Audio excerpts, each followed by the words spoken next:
Bonjour à tous et bienvenue sur la chaîne du Messire pour un nouveau format de vidéo uchronique. Aujourd'hui, pour le premier épisode de cette série, et si Louis XIV n'avait jamais construit le château de Versailles?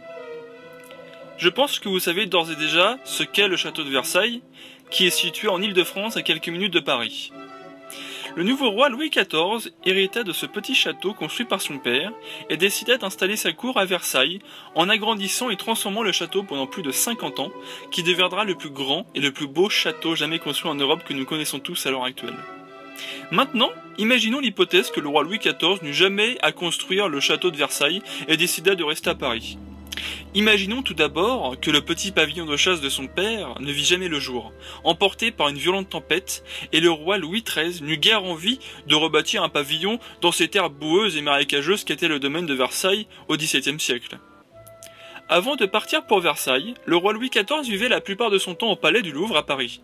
Il avait d'ores et déjà commencé des aménagements et transformations des Tuileries et du Louvre pour reprendre le projet du Grand Dessin imaginé par Henri IV. Disons que le roi Louis XIV, n'ayant jamais eu l'envie d'aller s'installer à Versailles et de laisser Paris, décida de prendre les choses en main et de commencer de titanesques travaux en prenant les dessins de l'architecte Louis Le Vau et de faire du palais du Louvre et des Tuileries le plus grand complexe de palais jamais réalisé en Europe. Après plusieurs dizaines d'années de construction, de transformation et d'édification à la capitale de Paris, le roi Louis XIV menait bien à bien son projet. À présent, il fallait réunir la cour tout entière, non pas à Versailles, comme dans notre histoire, mais bien à Paris, la capitale française. En effet, le roi Louis XIV instaura une politique de fédélisation de la noblesse. Dans notre histoire, le roi Louis XIV et son joli Versailles, cette cage dorée où il voulait enfermer sa noblesse pour mieux la surveiller, se révélera en réalité un piège fatal. Le roi se coupera peu à peu de ses peuples, de certaines réalités. Quant à notre uchronie, tout se passe à Paris et ni le roi ni la noblesse n'est bien loin du peuple de Paris qui a l'habitude des petites révolutions noblières et paysannes. Louis XIV a la main mise sur son peuple et sur la noblesse au palais du Louvre, tout en offrant fêtes somptueuses et réceptions, feux d'artifice en plein Paris. Nous pouvons aussi penser que sans le gouffre économique de Versailles dans notre réalité, la France se porterait mieux et serait beaucoup plus armée pour survivre à une famine ou des guerres. Mais connaissant le goût pour Louis XIV de l'architecture et à embellir les choses, nous en venons à un point important pour la ville de Paris. Effectivement, le roi Louis XIV, après les dizaines d'années de transformation et d'aménagement du palais du Louvre et des Tuileries, décida d'embellir sa capitale bientôt moyenâgeuse et insalubre depuis plusieurs centaines d'années.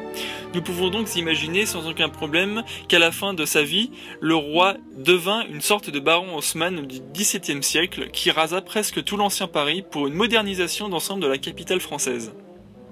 En 1715, à la mort du roi Louis XIV dans le fabuleux palais du Louvre, le roi succédant est Louis XV, son arrière-petit-fils qui est âgé à peine de 5 ans, voit son pouvoir être régi par le duc d'Orléans, dit le régent, jusqu'à sa majorité.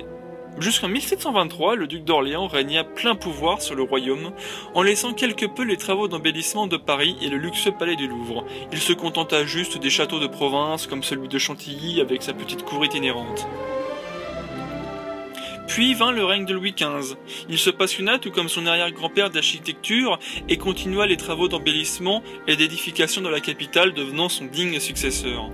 À la mort de celui-ci, son petit-fils Louis XVI monta sur le trône. De là, nous pouvons imaginer qu'arrivé en 1789, la prise de la Bastille fut un échec, grâce à la présence du roi dans la capitale et de ses régiments armés, sachant que dans notre histoire, le roi ne le sut que le lendemain matin.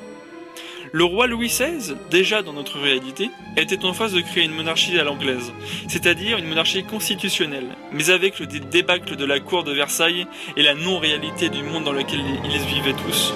Il ne pouvait simplement pas le faire, sans oublier les pressions de l'Église, telle une épée de Damoclès au-dessus de lui. Je pense sincèrement que sans la construction du château de Versailles à l'époque de Louis XIV et l'énorme gouffre financier que la France a dû endurer à cause de l'édification de celui-ci, la Révolution se serait passée dans le calme, ou au contraire, la France serait toujours une monarchie, mais constitutionnelle comme le prouvaient les dessins de Louis XVI. J'en oublie bien sûr les famines de cette époque, les guerres, la Révolution américaine, avec qui la France a beaucoup aidé et a beaucoup perdu économiquement. Le château de Versailles a changé le destin de la France, j'en suis persuadé. Sans oublier tout un tas de moments importants de notre histoire, comme la déclaration de l'Empire allemand dans la galerie des glaces du château de Versailles, qui sait. Et vous, qu'en pensez-vous? N'hésitez pas à commenter sous la vidéo et à me faire parvenir vos recommandations ou idées pour un prochain de numéro ici, et je vous souhaite une agréable journée et soirée, et à bientôt sur la chaîne du Messire.